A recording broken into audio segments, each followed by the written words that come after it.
I wish I had listened to that strange feeling in my chest that morning. It wasn't loud, it wasn't dramatic, just a quiet hesitation that kept whispering something was off. But I ignored it, like I had ignored so many small things before. I told myself I was overthinking, that everything was normal, that my life was exactly where I wanted it to be. At that time, my world was simple. I was focused on my studies, trying to build something for myself, trying to make my parents proud. I wasn't someone who took risks or stepped out of line. I believed in routines, in doing things the right way. And maybe that's why I trusted so easily. I believed that if you were honest, if you were loyal, the people around you would be the same. And then there was him, that he wasn't perfect, but to me, he felt like safety. He knew how to say the right things at the right time. When I was stressed, he'd calm me down. When I doubted myself, he'd remind me of my worth. At least, that's what I thought back then. I built a version of him in my mind that I held onto so tightly. I never stopped to question whether it was real that we talked every day. Not just random conversations, but the kind where you share your thoughts, your fears, your plans for the future. He knew things about me no one else did. And I believed I knew him too. That was my first mistake, but slowly, things started to change. At first, it was small. Delayed replies. Short answers. Excuses that didn't quite add up.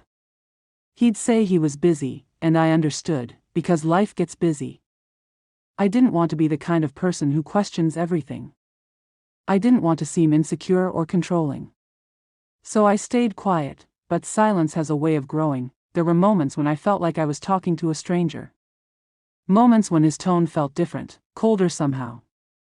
I'd ask if everything was okay, and he'd always say yes. He'd tell me I was overthinking again, and I'd apologize, even when I wasn't sure what I was apologizing for. Still, I held on. Because when things were good, they felt really good. He could still make me smile in seconds. He could still make me feel like I mattered. And those moments were enough to make me ignore everything else. Then came that day that I had to visit another university for something important. It wasn't a big deal, just a task I needed to handle, something related to my studies.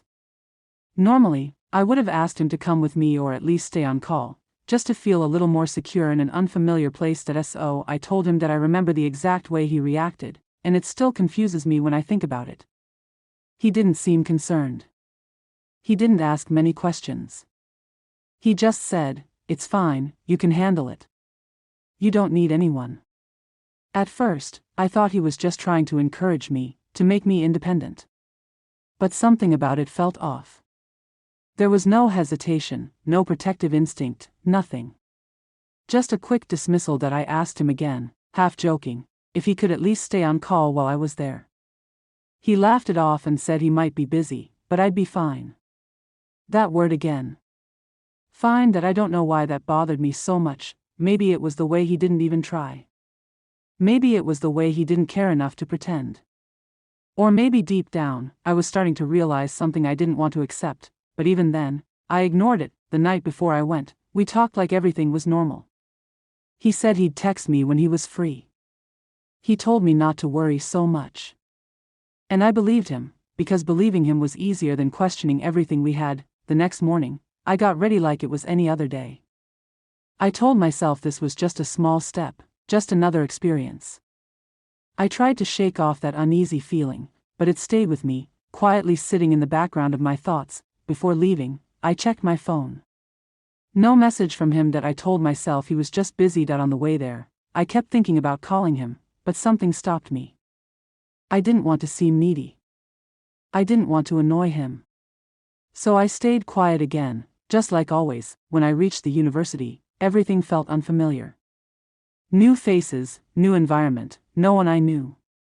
I paused for a moment, taking it all in, trying to gather myself, and in that moment, I felt it again, that same quiet voice telling me something wasn't right. That I wish I had listened, but instead, I took a deep breath, stepped forward, and walked inside, not knowing that this decision, this one normal day, was about to change everything I thought I knew about trust, love, and the person I believed would never let me face anything alone. The moment I stepped into the forest, something shifted. Not around me, but inside me. The air felt heavier, quieter, like the world I knew had been left behind without any effort. I could still turn back. That option was always there. But with every step forward, it started to feel less real. They didn't walk ahead of me or behind me. Just beside me, like we had already agreed to this without saying it out loud.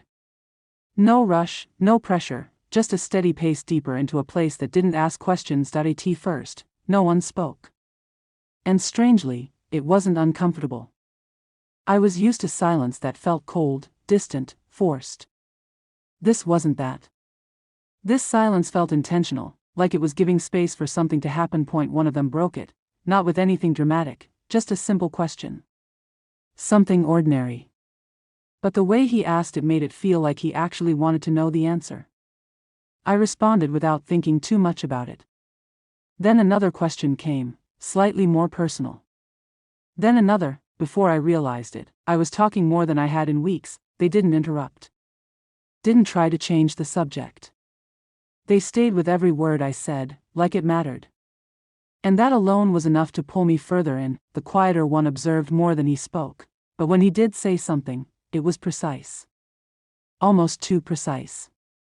Like he could see through the parts of me I usually kept hidden. The other one kept things moving, guiding the conversation without making it obvious.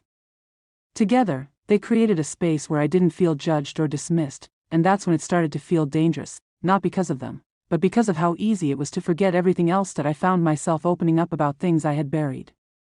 About how tired I was of feeling ignored.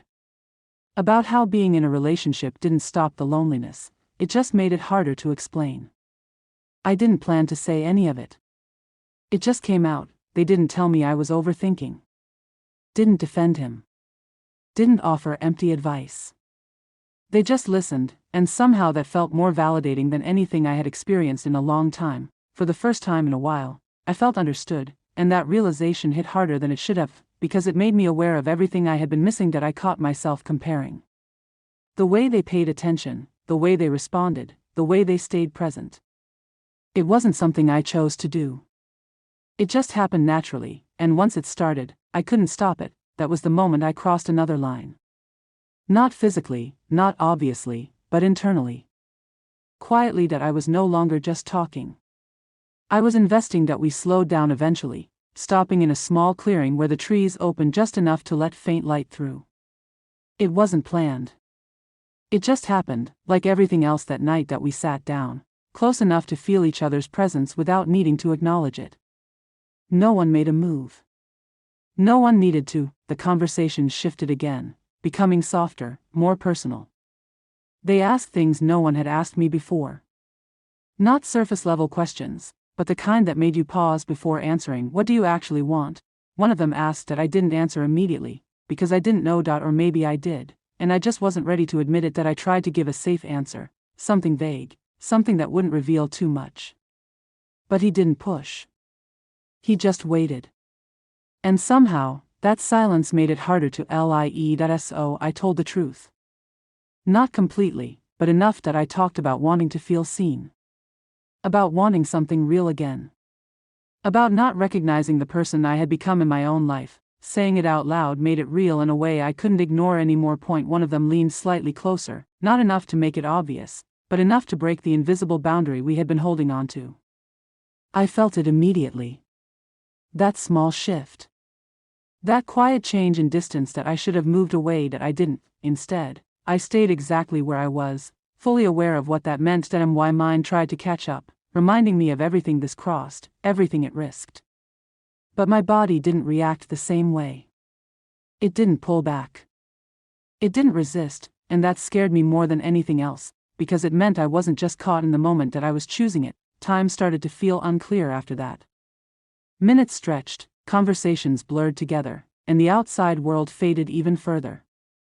It felt like we existed in a space that didn't belong to anything else. At one point, I thought about leaving. The thought came suddenly, sharp and clear. This is enough. You should go. I shifted slightly, almost standing up, almost breaking whatever this was. That's when one of them spoke again. Not to stop me directly, but just enough to anchor me back. You don't have to rush, he said quietly. That it wasn't controlling. It wasn't forceful, but it was effective, because he wasn't asking me to stay, that he was giving me a reason to, and I took it that I settled back without thinking too much about it, letting the moment continue, letting the line blur even further.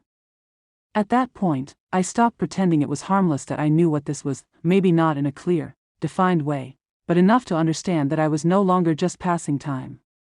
I was stepping into something I wouldn't be able to undo, and the worst part was, I didn't want to undo it, not yet. That realization settled in slowly, but once it did, there was no denying it anymore, that I wasn't thinking about going home, that I wasn't thinking about him, that I wasn't thinking about consequences, that I was just there, fully present in something that felt more real than anything I had experienced in a long time, and that was the moment I stopped looking for a way out. I don't remember how long I sat there before I finally moved.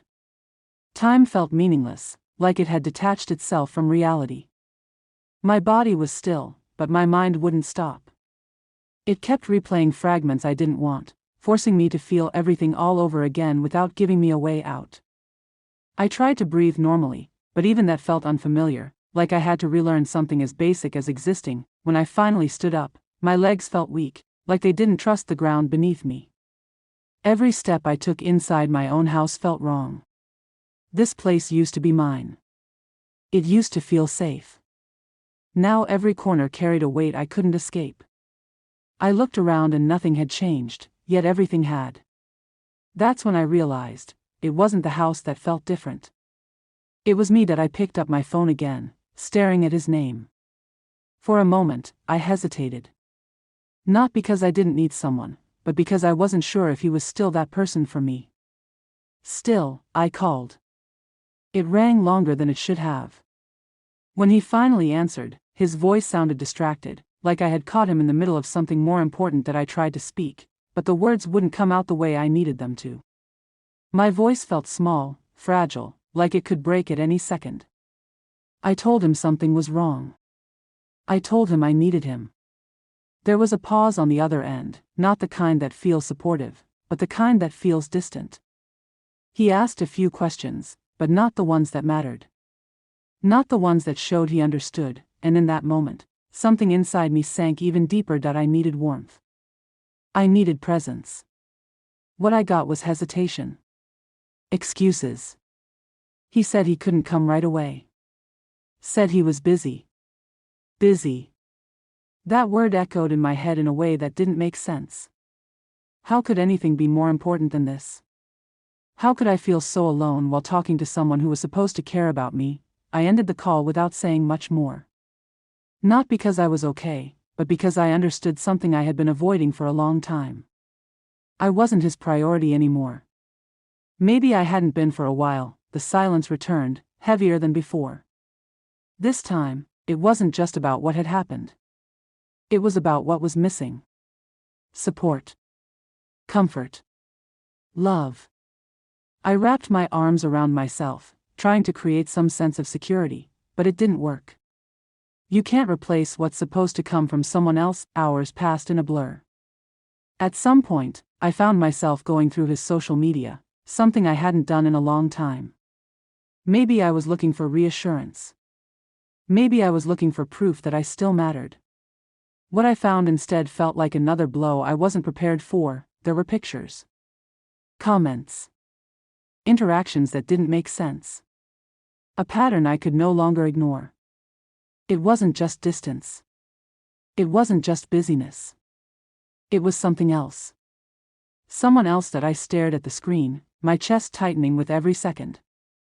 My mind tried to deny it, tried to come up with explanations that would make it hurt less. But the truth has a way of making itself clear when you least want it to. He wasn't just absent. He was somewhere else, giving his time, his attention, his care, to someone who wasn't me, and just like that, the little strength I had left started to crumble. That it wasn't just betrayal. It was timing. It was the fact that on the worst day of my life, when I needed him the most, he wasn't just unavailable, he was emotionally invested somewhere else. That realization cut deeper than I expected. It made everything feel heavier, more personal, more permanent. That I put my phone down slowly, like it weighed more than I could carry.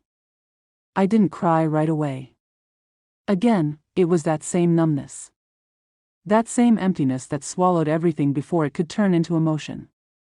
I felt hollow, like there was nothing left inside me to break. Days started blending into each other after that. I stopped answering calls. I stopped opening messages. The outside world felt too loud, too demanding, too unaware of what I was carrying inside. I avoided mirrors because I didn't recognize the person looking back at me. Her eyes looked tired. Not just physically, but deeply, like something inside them had dimmed that I questioned everything. My worth. My judgment. My ability to trust. I kept asking myself what I had done wrong, even though a part of me knew I hadn't done anything to deserve any of it. But pain doesn't listen to logic. It finds its own way to settle inside you, convincing you that somehow, it's your fault. Nights were the hardest. That's when the silence grew louder. That's when the thoughts came back stronger. I would lie awake, staring into the dark, wishing I could turn my mind off, even for a moment. But it never stopped. Not completely, that I felt disconnected from everything. From people. From reality. From myself. Like I was watching my life from a distance, unable to step back into it, and somewhere in that endless cycle of silence and thought, one truth became impossible to ignore: that I had survived what happened to me, but I wasn't living anymore.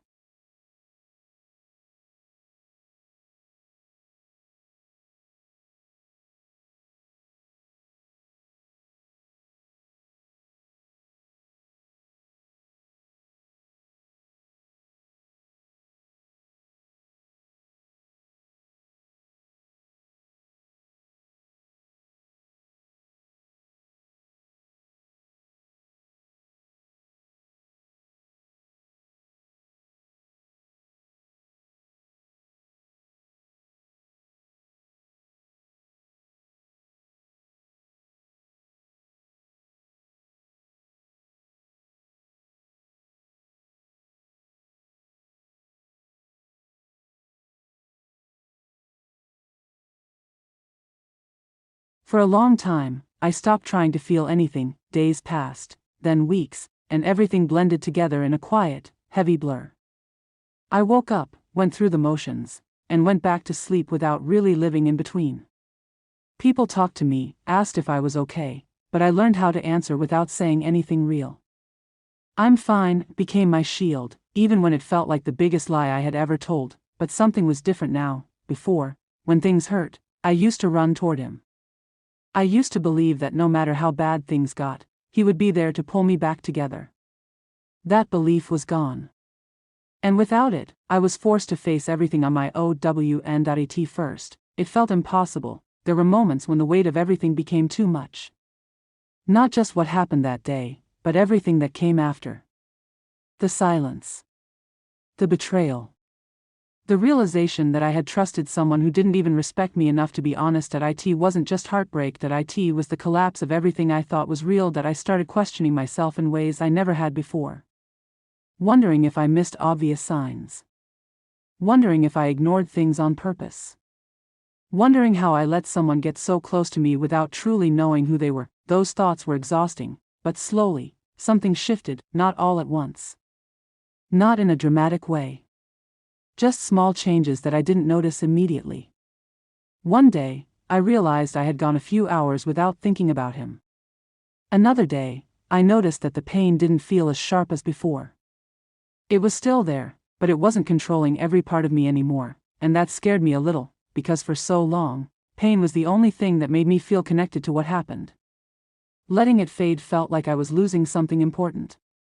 But deep down, I knew that wasn't true, that I wasn't losing anything, that I was finally starting to take myself back, that I stopped checking my phone for his messages. I stopped wondering what he was doing or who he was with. The questions that once consumed me started to feel irrelevant. Not because I got answers, but because I realized I didn't need them anymore. Closure didn't come from him, that it came from understanding that he was never capable of giving me what I needed. That truth was harsh, but it was freeing. That I also stopped blaming myself. That was the hardest part. For a long time, I carried this quiet guilt, like maybe I could have done something differently. Maybe I could have prevented everything if I had been more careful, more aware, less trusting. But the more I thought about it, the clearer it became. Trusting someone isn't a mistake, believing in someone isn't a weakness. The mistake was his, not mine. and what happened to me was not something I chose, not something I deserved, and not something that defines who I am. Accepting that didn't erase the pain, but it changed how I carried it. That it stopped feeling like a burden I had to hide and started feeling like something I survived. There was a day when I saw his name again, not directly, not in a message, but somewhere I couldn't avoid.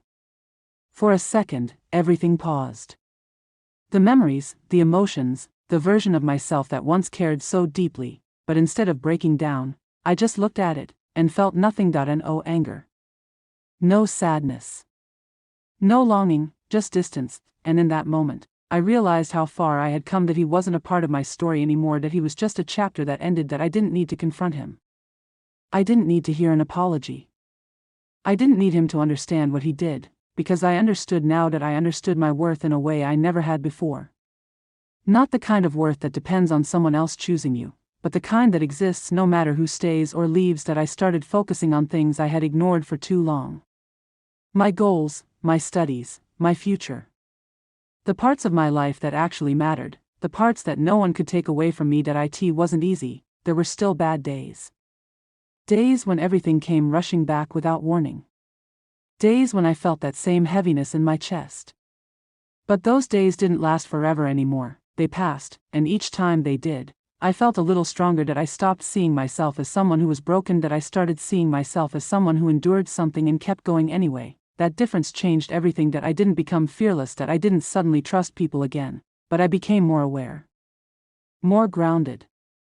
More certain of what I deserve and what I will never tolerate again. And maybe that's what growth actually looks like, not forgetting what happened, not pretending it didn't hurt, but refusing to let it control who you become. That if there's one thing I know now, it's this: the worst moments of your life don't get to decide your future, the people who betray you don't get to define your worth, and the pain you feel today won't last forever. Even if it feels like it will. That day changed me. There's no denying that, but it didn't end me. That it didn't take my future. That it didn't take my voice, because I'm still here, and no matter what happened, no matter who walked away or who failed me when I needed them the most, I didn't disappear. That I survived, and that means I get to decide what happens next.